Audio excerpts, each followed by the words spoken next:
Hi, my tubies, my Teletubbies. It's me, Sheila Truelove, and I wanted to make this video before I turn in for the evening.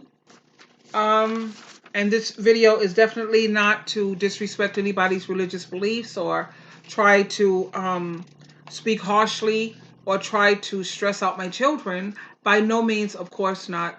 Like I said, I took down the pictures. I took down so many videos because my children were not happy with it, and I did take it down. At the same time, I do have to respect what Jehovah God told all of us to do, and what he told us all to do at Ephesians chapter 5, verse 11, Romans chapter 16, verse 17 and 18, 1 John 4:1, and Matthew chapter 7, verse 15. So, of course, my purpose of making this video strictly comes from I am a protective parent. I love my children very much. And I also want to protect other people who are out there and try to help their families. Now, one of the things that I find, or the main reason so many Jehovah's Witnesses stay in this organization, is because they don't know where else to go. Personally, me, I have my notes right here, so I don't go off track, craziness. But for me personally, I decided to find myself a Bible study group where we study the Bible weekly. In fact, today is Thursday. I had an amazing Bible study group with my women's Bible study group tonight, and it was very encouraging, very uplifting, and it was very challenging because I have a lot of the people in my Bible study group who still believe in this Trinity thing, and I had to show them evidence contrary to. And I had a whole list of scriptures. I had all of this evidence. It was just such an amazing Bible study group tonight. And this goes on every Thursday night at 7:30. I also get most of my spiritual food from YouTube. They have so many great teachers and so many ministers that will uplift and help to keep you spiritually built up. Now, when it comes to the fellowship part, that's the part that a lot of Jehovah's Witnesses are concerned with. Like where we go, like every Sunday they have their meetings, every Tuesday or Thursday, whatever, and then they have their conventions and they have this fellowship type thing. So when it comes to the fellowship, what I recommend is to find yourself a non-denominational church or a group if you're not into that church thing. Like I personally, I do Bible study groups. I like doing things with Bible study groups.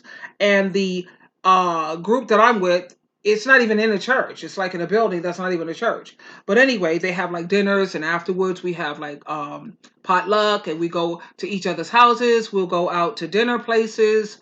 We go driving sometimes through the country or what have you. Some of them would invite me along and all that. And you find yourself one of these groups that meet every Saturday or either every Saturday or every Sunday. And you can make your friends that way. You know, you can start first of all by inviting, let's say, like I go to the meeting. Let's say I go to a meeting and I've been going to this meeting for a minute. So I'm going to take time to see who's at this meeting that come on a regular basis, who's consistent.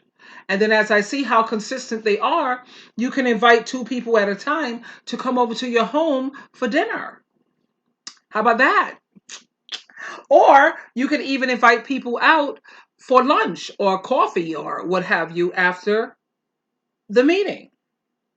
And what I like is like two people at a time because I'm not really into too many people, like a crowd.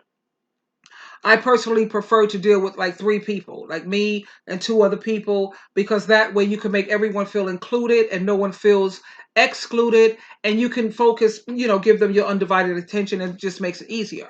Now, when I was younger, of course, I like the groups, the crowds, and whatever, but now that I'm more seasoned, if you will, I prefer to, like two or three people I'll have over to my house, and we'll have dinner. And by doing this, you get to see whose personality meshes well with yours, which personality is right for you, and then you take it from there and you build on that. Okay? Not to say that even if this person's personality is not your cup of tea, of course that don't mean that you shun them. You still make them feel loved and included, but you know which personalities you tend to, you have a lot more in common with, you more a common interest. And pretty much where I'm going with that. Now, there's also several meetings on Zoom. which I will leave that information in the description section, where you can congregate. You have these meetings on Zoom. And after the meeting, you get to congregate because they put it where you could go right there. It's the meeting's over and you're talking to each other. You exchange phone numbers, you exchange emails, and it's really nice. If you live in the same location or in the same city, that makes it even better. You know, with this COVID-19 going on, they tell you not to go out unless you really have to. You know, at the same time, you know that you don't have the COVID, they don't have the COVID, and sometimes you get together and a lot of people now are going bowling. You know, bowling. I like bowling. I no problem. I like bowling. So after the meeting, you know, you can congregate and meet new people. Now, I remember in the past how people had to stay stuck in this organization because they didn't have the type of support that we have now. I feel sorry for those people back then because they was like, wow, out there on their own, you know? They didn't have nobody. They lost their family. They lost their friends. They lost their whole foundation. You know what I mean? It was just horrible. And then, of course, 99.9, they end up coming back to the organization. But this is a new day. Thank Jehovah for that and Jesus Christ. This is a new day. We don't have to do all of that. You know, they also have so many support groups when it comes to the ExJWs on Facebook. There's so many, listen to me, I mean, really a lot, hundreds of support groups on Facebook for the ExJW community. Now, of course, we know how Satan the devil is crafty and how Satan, you know, he tries to catch you off guard and he will try to catch you out there. So we have to be very careful and we have to know how to identify those who are children of God and those who are children of Satan the devil. Now, at 1 John chapter 3, verse 10, it clearly helps us to know how to identify them because it says, anyone who no longer cares about what's right and what's wrong, they are clearly children of the devil. You have so many people who don't care about practicing righteousness. You have so many people who have allowed coming from the Jehovah's Witness organization or things that they have gone through, they have allowed these things to harden their heart. And we know that the Bible tells us to safeguard our heart because that's how we're going to be judged. When all is said and done, in the end, Jehovah's going to be looking at our hearts, and that's how he will make his determination in terms of who will have everlasting life and who will have everlasting destruction. So we have to make sure that we safeguard our heart and we protect our heart so that it will not become hardened. And we also know that those who do not love because of their hardened heart, because of things that they have experienced and things they have allowed this organization to, I don't know, it's terrible because I know some people who have become atheists, agnostics, you know, and you can't let that happen to you. Remain loyal to Jehovah. Please don't let Satan the devil win. That's just totally sad, you know. So we have to definitely know who's on God's team and who's on Jesus Christ's team. And I like 1 John chapter 3, verse 10, because it helps you clearly to identify who's who. Okay, now people who enjoy the teachings of Jesus Christ and who follow and who are working hard. It don't mean that you're going to do things perfectly. Are you going to fall short sometime? Of course you are.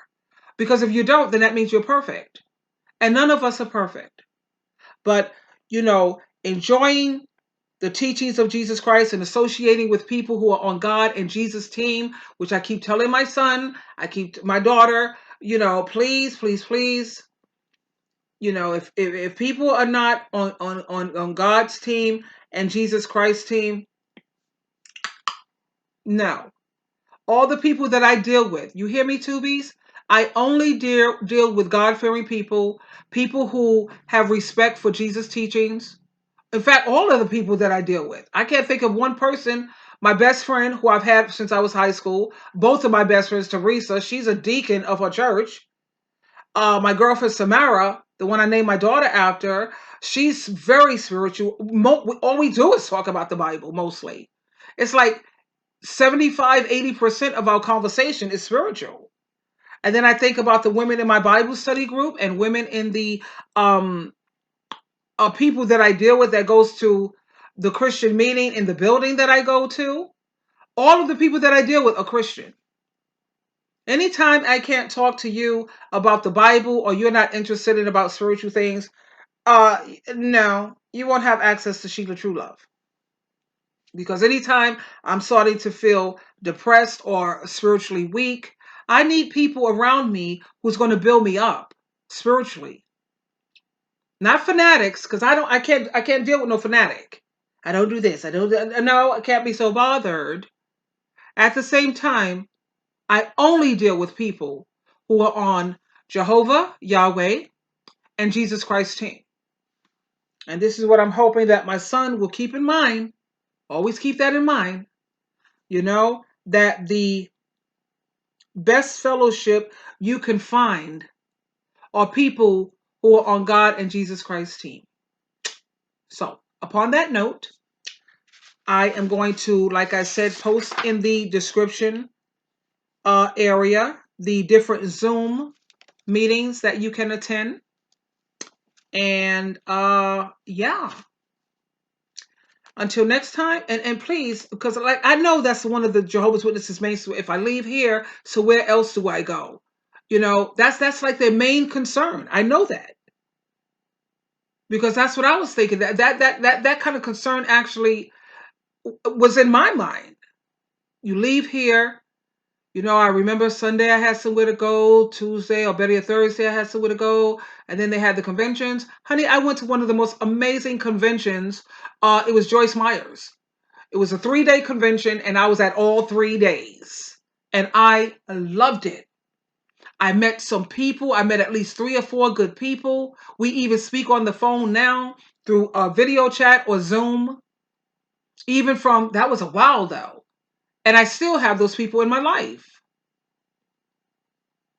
So never sweat the small stuff, darling. Never sweat the small stuff. And don't freak out over things that you can't control. Focus on the things that you can control. This is Sheila True Love, always loving you. Until next time, bye for now.